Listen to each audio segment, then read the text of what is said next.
Morning प्यारे बच्चों। आज की क्लास में हम लोग क्लास 6 के पर्यावरण सब्जेक्ट का 8वां चैप्टर पाठ 8 जिसका नाम है मच्छरों की दावत। तो आज का जो हमारा लेसन है, जो पाठ है, वो क्या है? मच्छरों की दावत। तो आज की क्लास में बच्चों हम लोग मच्छरों के बारे में बहुत सारी बातों पर चर्चा करेंगे कि मच्छरों से किस प्रकार की बीमारियां फैलती हैं, मच्छर किस ऋतु में बहुत ज्यादा पनपते हैं और मच्छरों के द्वारा कौन कौन से रोग फैलते हैं तथा उनसे हम लोग किस प्रकार से अपना बचाव कर सकते हैं। तो आज की क्लास में हम लोग इस प्रकार की बातें करेंगे। अरे बच्चों, क्या आप लोग जानते हैं कि यदि आपसे बात की जाए कि ऐसा कौन सा संसार का, दुनिया का ऐसा कौन सा जीव है जिसके काटने से लोग दुनिया में मर जाते हैं, ऐसे जीव के बारे में आपसे भी बात की जाए, क्या आप बता सकते हैं? प्यारे बच्चों, जिसके काटने से दुनिया भर में लाखों लोग मर जाते हैं, तो कोई बहुत बड़ा जीवधारी नहीं है। बाघ, शेर, मगरमच्छ ऐसा कोई जीव नहीं है। छोटा सा एक जीव वो मच्छर ही है जिसके काटने से दुनिया भर में लाखों लोग बीमार होकर मर जाते हैं। कितने सारे लोग किसी आतंकवादी घटनाओं में या अकाल में या अन्य किसी प्राकृतिक आपदा में या युद्ध में साल भर में नहीं मारे जाते जितने कि मच्छर के काटने से मर जाते हैं। इतना खतरनाक एक जीव है मच्छर। तो इसके बारे में आपके पाठ में दिया गया है। कुछ बच्चों की चर्चाएं हैं इस पाठ में, जिसमें से एक बालक है जिसका नाम है रजत। क्या नाम है? रजत। वो कई दिनों के बाद स्कूल आता है, उसके साथी उसे घेर देते हैं और उसके स्कूल न आने का उससे कारण जानते हैं। तो बताता है मैं बीमार हो गया था, मुझे बुखार आ गया था और फिर डॉक्टरों को काफी दिन तक दवा चली। ऐसी बातें उन दोस्तों के बीच होती। बच्चों, रजत को जानते हैं क्या हो गया? बच्चों, उसे मलेरिया नामक बुखार आ गया, मलेरिया रोग हो गया। कौन सा रोग हो गया था? मलेरिया। मलेरिया रोग कैसे फैलता है, इसके लक्षण क्या है, उसे कैसे पता चला कि उसे मलेरिया हो गया? तो बच्चों, मलेरिया रोग का जो लक्षण है, कैसे हम लोग जानते हैं कि किसी व्यक्ति को मलेरिया नामक बीमारी हो गई? लक्षण क्या है? तेज बुखार। और बुखार कैसा?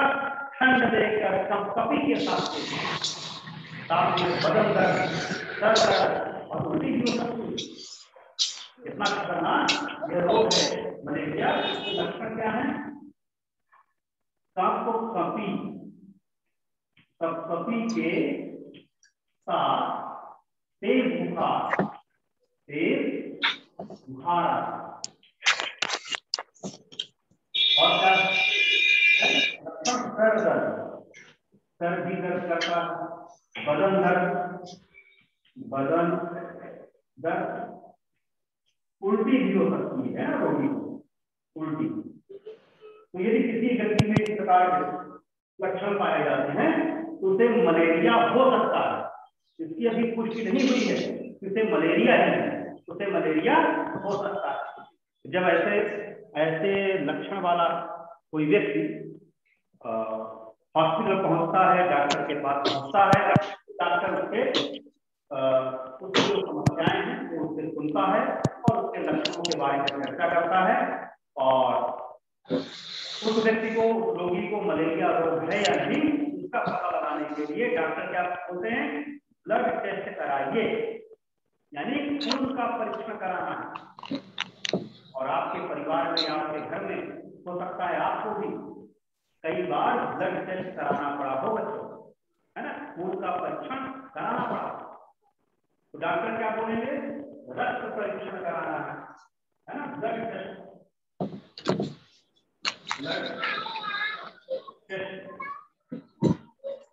या खून की जांच। खून की क्या करानी है? जांच करानी पड़ेगी, तब मलेरिया रोग की पुष्टि होगी। तो क्या करेंगे डॉक्टर साहब, उसके पेपर पे परीक्षण लिखेंगे, पहुंचेगा पैथोलॉजी पहुंचेगा। अब पैथोलॉजी में जो पैथोलॉजिस्ट होंगे, जो खून की जांच करने वाले लोग होंगे, क्या करेंगे, उसकी उंगली में एक पिन चुभाएंगे और खून की कुछ इकट्ठा करेंगे और उसे कांच की एक पट्टी में उसकी रक्त की बूंदों को फैला देंगे। अब वो है बच्चों, रोगी का जिस कांच की पट्टी में ब्लड लगा हुआ है, रक्त लगा हुआ है, उसका परीक्षण किया जाएगा कि आखिर उसके खून में क्या क्या चीजें हैं, क्या बीमारी फैलाने वाले मलेरिया के रोगाणु हैं या नहीं, इसकी जांच की जाएगी प्रयोगशाला। तो इसके लिए बच्चों एक यंत्र का प्रयोग किया जाता है, एक छोटी मशीन का प्रयोग किया जाता है, जिसे हम लोग क्या बोलते हैं, सूक्ष्मदर्शी। किसके द्वारा रक्त का परीक्षण किया जाएगा, सूक्ष्मदर्शी या माइक्रोस्कोप। सूक्ष्मदर्शी या माइक्रोस्कोप से हमें चीजें, सूक्ष्म चीजें बड़ी दिखती हैं। माइक्रोस्कोप से बच्चों कोई छोटी सी भी चीज अपने आकार से 1000 गुना बड़ी हमको दिखाई देती है। तभी तो हम खून में मौजूद जो भी रोगाणु हैं उन्हें जान पाएंगे। तो खून की लगी हुई जो पट्टी है, जो स्लाइड है, उसे माइक्रोस्कोप के नीचे रखते हैं और इसके बाद लेंस से उसे देखा जाता है कि क्या इसमें रोगाणु है या नहीं। तो यदि उसमें रोगाणु पाए जाएंगे मलेरिया के, तो आपकी रिपोर्ट में क्या लिख दिया जाएगा कि मलेरिया के लिए यह व्यक्ति पॉजिटिव है, या फिर मलेरिया उसे बीमारी नहीं है, किसी अन्य कारणों से बुखार आया है, तो फिर निगेटिव आपकी रिपोर्ट आ जाती है। तो रोगी व्यक्ति की रिपोर्ट कैसी आ जाएगी, निगेटिव आ जाएगी, यानी उसे मलेरिया रोग नहीं। इस प्रकार से बच्चों किसी व्यक्ति को मलेरिया हुआ है या नहीं, इसकी जो पुष्टि है वो हम लोग खून की जांच करके लगा सकते हैं।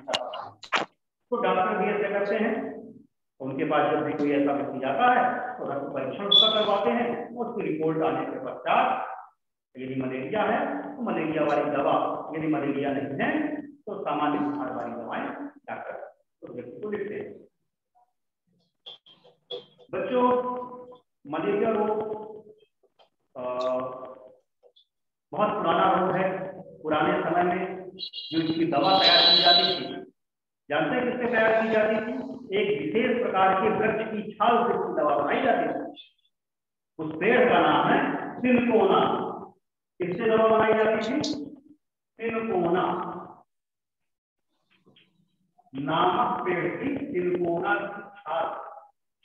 पुराने समय में लोग इस पेड़ की छाल को पानी में उबालकर पीते थे, जिससे मलेरिया बीमारी ठीक हो जाती है। और आजकल भी इसके टैबलेट वगैरह बनाने में इसकी छाल का, सिनकोना पेड़ की छाल का प्रयोग किया जाता है। इस तरह से बच्चों मलेरिया रोग का जो पता है वो किससे लगता है, रक्त परीक्षण के द्वारा।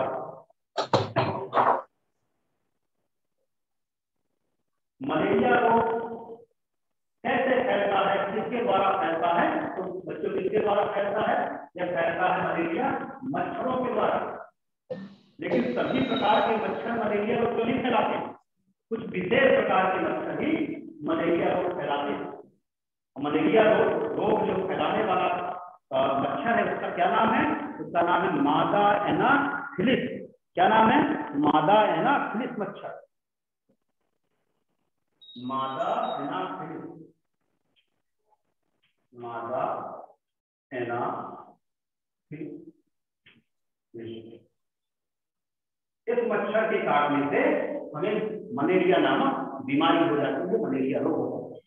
बच्चों इस मच्छर के पेट में मलेरिया के परजीवी पाए जाते हैं, मलेरिया के रोगाणु पाए जाते हैं, जिनका नाम है प्लाज्मोडियम। क्या कहते हैं, है ना, प्लाज्मोडियम।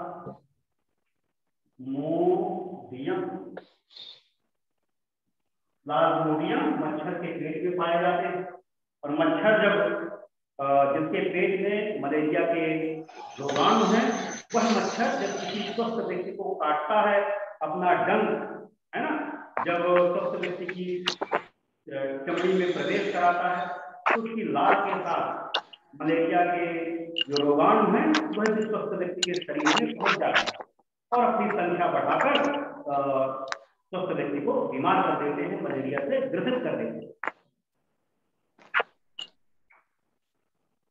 बच्चों, जो मच्छर है वो सिर्फ मलेरिया रोग नहीं फैलाता, और भी बहुत प्रकार के मच्छर हैं। कुछ मच्छरों के द्वारा और दूसरे प्रकार की बीमारियां फैलती हैं। जो मच्छर है वो बहुत ही खतरनाक जीव है। मच्छर के द्वारा और कौन सी बीमारी फैलती है मलेरिया के अलावा? डेंगू, इसका नाम भी आप लोगों ने सुना होगा ना, चिकनगुनिया। बच्चों, मलेरिया, डेंगू, चिकनगुनिया इस प्रकार की बीमारी भी मच्छरों के द्वारा फैलती है। तो मच्छरों के द्वारा इस प्रकार की बीमारी बच्चों फैलती है। और किस मौसम में मच्छर ज्यादा पनपते हैं, ये बात भी आप जान लें। तो मच्छरों को पनपने के लिए जो उपयुक्त उनका मौसम है, जिस मौसम में इनकी संख्या बहुत ज्यादा बढ़ जाती है, मौसम में बारिश का मौसम, ना तो ज्यादा ठंडी हो और ना तो ज्यादा बहुत गर्मी हो, बहुत धूप चल रही हो। कभी के मौसम में धूप चल रही है और ठंडी भी बहुत ज्यादा है, साथ ही चारों तरफ इनके लिए पानी भी भरा हुआ है। बच्चों, भरे हुए पानी में मच्छर अंडा देते हैं और अंडे से फिर लार्वा निकलता है और वही लार्वा बड़ा होकर मच्छर बन जाता है। तो बच्चों, बारिश के मौसम में भी मच्छरों की संख्या बहुत ज्यादा बढ़ती है। तो बहुत बारिश के मौसम में हमें सावधान रहने की जरूरत है, जिससे हमें इस प्रकार की मलेरिया, डेंगू जैसी बीमारियां ना हो।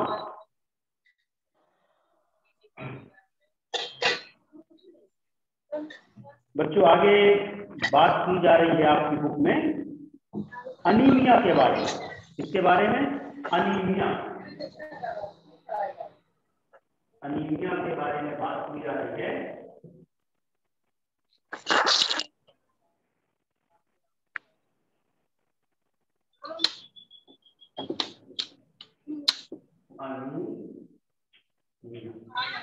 अनीमिया या एनीमिया, ये भी आप बना सकते हैं। बच्चों, ये कौन सी बीमारी है या फिर किस प्रकार की समस्या है? तो बच्चों, हमारे रक्त में, हमारे शरीर के में जो खून है, इसमें कोशिकाओं में दौड़ रहा है, इनमें एक विशेष प्रकार का पदार्थ पाया जाता है जो लाल रक्त कणिकाओं के अंदर पाया जाता है, जिसे हम लोग बोलते हैं हीमोग्लोबिन। क्या बोलते हैं? हीमोग्लोबिन।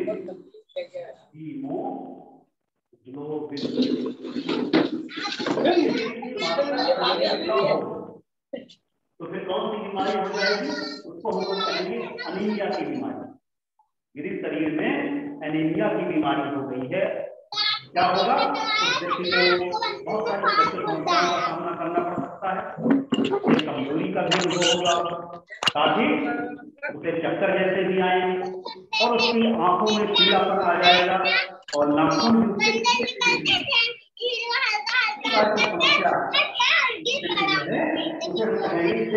अनीमिया की बीमारी होगी, यानी उसके शरीर में हीमोग्लोबिन की मात्रा कम हो गई। हीमोग्लोबिन ये किस प्रकार शरीर में बनता है, इसके लिए क्या चीजें जरूरी है? तो बच्चों, एक स्वस्थ व्यक्ति के शरीर में हीमोग्लोबिन की एक निश्चित मात्रा होनी चाहिए, और यदि निश्चित मात्रा नहीं है, किसी भी प्रकार के तत्वों की हमारे शरीर में कमी है, तो बहुत सारी समस्याओं का हमें सामना करना पड़ता है। यदि हीमोग्लोबिन की कमी होती है, लौह तत्व की यदि शरीर में कमी है, तो भी बहुत सारी समस्याओं का हमें सामना करना पड़ेगा, जैसे मुख्य रूप से कमजोरी आना और चक्कर आना और साथ में बहुत जल्दी बीमार होना। इसकी मात्रा भी, हीमोग्लोबिन की मात्रा भी हमारे रक्त में उचित होनी चाहिए। और एक स्वस्थ जो व्यक्ति है उसके शरीर में जिसकी रेंज है 12 से 16 ग्राम तक होती है। रेंज क्या है हीमोग्लोबिन की? 12 से 16 ग्राम पर लीटर।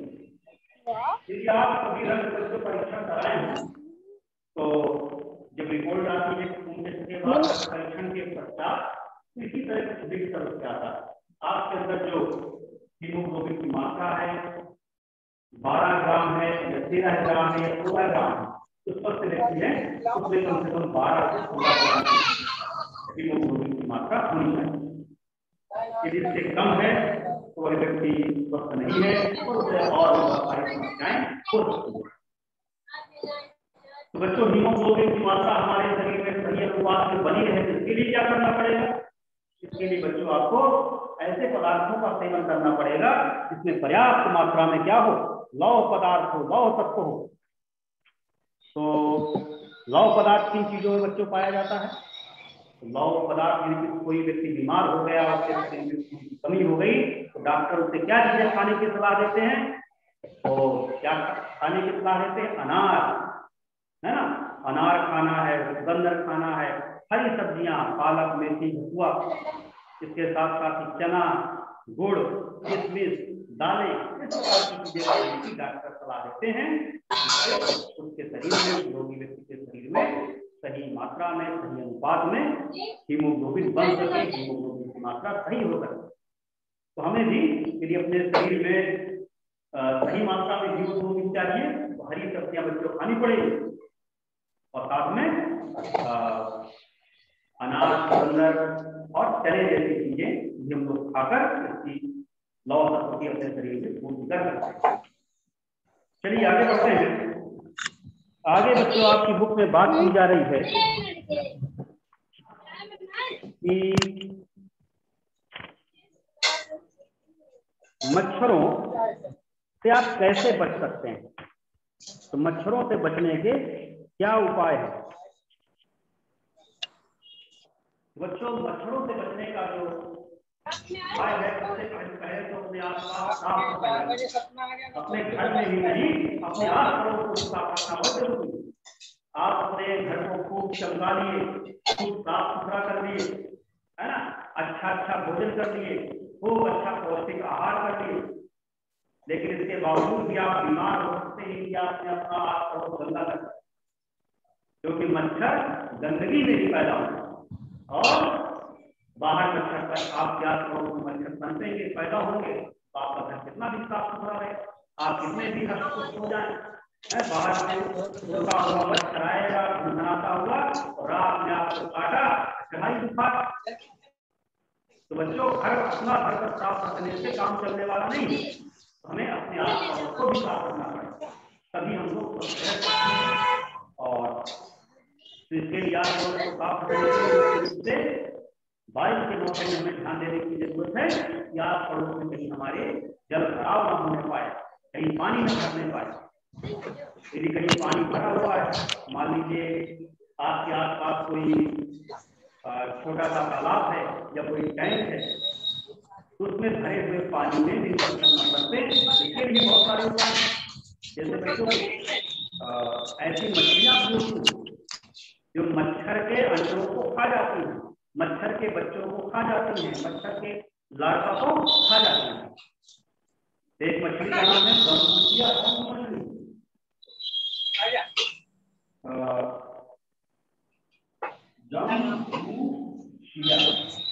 गंबूसिया जो मछली है ये मच्छर को पानी में पनपने नहीं देती है, उसके लार्वा को खा जाती है, उसके अंडों को खा जाती है, जिससे जिस भी जलाशय में या जिस टैंक में पानी भरा है उसमें मच्छर नहीं पनपेंगे। इस प्रकार की मछलियों को आप ऐसे टैंकों में रख सकते हैं, ऐसे टैंकों में पाल सकते हैं। साथ ही आपके आसपास यदि बारिश का पानी गड्ढों में भरा हुआ उसमें आप मिट्टी डाल सकते हैं जिससे वहां पर जल भराव न होने पाए। और क्या उपाय कर सकते हैं? उसमें मिट्टी का तेल डाल सकते हैं, मिट्टी का तेल डालने से भी मच्छर नहीं पनपते। इस तरह के उपाय करेंगे आप तो आपका पड़ोस आसपास आप साफ रख पाएंगे अपने वातावरण को और मच्छरों की वृद्धि को रोक पाएंगे। और भी बहुत सारे उपाय हैं, जैसे बारिश के मौसम में आपको क्या करना है, अक्सर हम लोग अपने घर का पुराना सामान, कोई बिना उपयोगी मटका है, घड़ा है, टूटी हुई बाल्टी है और भी बहुत सारा सामान छत में फेंक देते हैं। तो बारिश के मौसम में ऐसी सामग्रियों को उल्टा करके रखना है जिससे बारिश का पानी न भरने पाए, क्योंकि बच्चों साफ पानी में भी एक बहुत खतरनाक मच्छर पैदा होता है, वो है डेंगू का मच्छर। और डेंगू का मच्छर दिन में काटता है, ये विशेषता है, और इतना हल्का होता है कि आपके शरीर में बैठ जाएगा और आप जान नहीं पाएंगे। न तो ये आवाज करता है, आप शरीर में बैठ जाए आपको काटने चला जाएगा और आपको डेंगू का बीमारी हो जाएगा। डेंगू का मच्छर है और साफ पानी में पैदा होता है। तो आपके छत में जो है वहां भी आपको ध्यान देने की जरूरत है कि वहां पर जल भराव गमलों की भी सफाई करनी है, गमलों में भी पानी न भरा रह जाए, कूलर की टंकी भी साफ करनी है, पानी की टंकी भी साफ करनी है। ऐसा नहीं कूलर में पानी भरा है महीनों आपको सफाई नहीं कर रहे, वहां पर मच्छरों की बच्चों फैक्ट्री तैयार हो जाएगी, मच्छर कूलर की हवा के साथ आपके घर के अंदर प्रवेश कर जाएंगे। तो वहां भी ध्यान देने की बहुत जरूरत है, कूलर की टंकी भी साफ हो, पानी की टंकी भी साफ हो, और छत में रखे हुए जो भी बर्तन है, जो भी बात है, उनको भी हमको साफ करना है। इसके साथ ही बच्चों रात में सोते समय मच्छरदानी का प्रयोग करना है। यदि मच्छर बहुत ज्यादा है तो हम लोग मच्छरों से बचने के लिए तरह तरह के लोशन भी आते हैं, है ना, ऑयल भी तरह तरह की आती है, तरह तरह के लिक्विड भी आते हैं। सारी चीजें हमारे स्वास्थ्य के लिए हानिकारक हैं। तो सबसे अच्छा है कि मच्छरों से बचना है, मच्छरदानी लगाकर सोएं।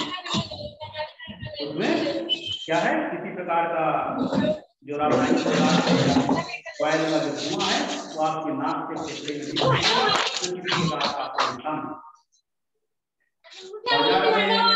बच्चों मच्छरदानी कई प्रकार की आती है। एक मच्छरदानी आती है जो विशेष प्रकार के रसायन में डुबा कर तैयार की जाती है। ये मान लें मच्छरदानी में चारों तरफ एक जहरीला पदार्थ चिपका हुआ होगा। तो मच्छरदानी ऐसे इलाके में ज्यादा प्रयोग की जाती है जहाँ बहुत ज्यादा मच्छर हो, बहुत जहरीले मच्छर जिन इलाकों में पाए जाते हैं, तो इलाकों में लोग मच्छरदानी का उपयोग करते हैं। मच्छरदानी में बैठते ही मर जाते हैं, बेहोश हो जाते हैं।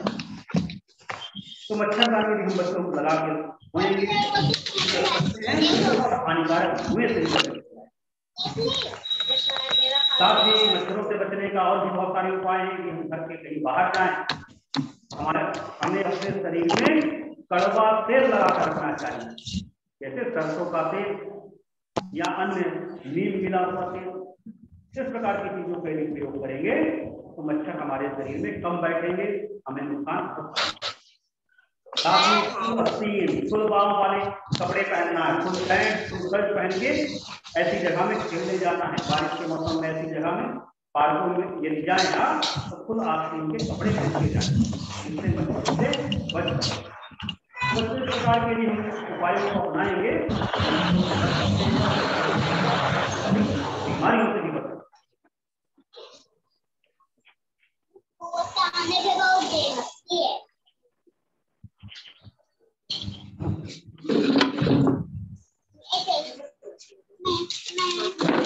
बच्चों हाँ ठीक, हैंड लेंस से देखने को लार्वा, मच्छरों के अंडे से लार्वा किस प्रकार निकलते हैं, जो लार्वा से किस प्रकार मच्छर बनते हैं, इसको भी आप लोग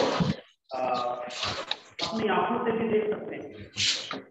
यदि आपको लार्वा से किस प्रकार मच्छर बनता है उसको देखना है, बनता है तो नहीं बनता है ना, ये भी चेक करना है, इसका भी अवलोकन करना है, परीक्षण करना है। तो आप क्या करेंगे, अपनी छत में यदि बारिश का पानी किसी पात्र में भर गया है, कई दिनों से भरा है, उसको आप ध्यानपूर्वक देखें। उसमें आपको काले काले से यदि कहें हम तो लौंग के जैसे आकार के कुछ चीजें तैरती दिखाई देंगी। बच्चों क्या है, मच्छर के बच्चे ही है, मच्छर की लार्वा ही है। ऐसे पानी में आप 5 इकट्ठा कर लें और कुछ दिनों के लिए 2-3 दिनों के लिए 5 का मुंह एक सूती कपड़े से हम बांध कर अपने घर के अंदर रख दें। तो आप देखेंगे जो पतले पतले से नाव की तरह कीड़े चलते हुए पानी में दिखाई देते थे, उन सब कीड़ों के पंख आ गए हैं और वो बन गए हैं मच्छर। जैसे ही हम कपड़ा खोलते हैं तो सारे कीड़े पंख वाले मच्छर उड़कर बाहर निकल आते हैं। तो ये काम आप भी करके देख सकते हैं। इस तरह से बच्चों हमें ये ज्ञात हुआ कि पानी में कोई अन्य प्रकार के कीड़े नहीं, ये मच्छर के बच्चे ही थे। तो आज की क्लास में बच्चों इतना ही। तो आज की क्लास में हम लोगों ने जाना कि मच्छरों के कौन कौन सी बीमारियां फैलती हैं, मुख्य रूप से मलेरिया बीमारी के कौन कौन से लक्षण हैं, मलेरिया का पता कैसे लगाया जाता है, साथ ही मच्छरों से हम लोग किस प्रकार बच सकते हैं। और एक और बात करते जल्दी जान लें, क्या आपको मालूम है मलेरिया रोग का पता किसने लगाया? Ronald Ross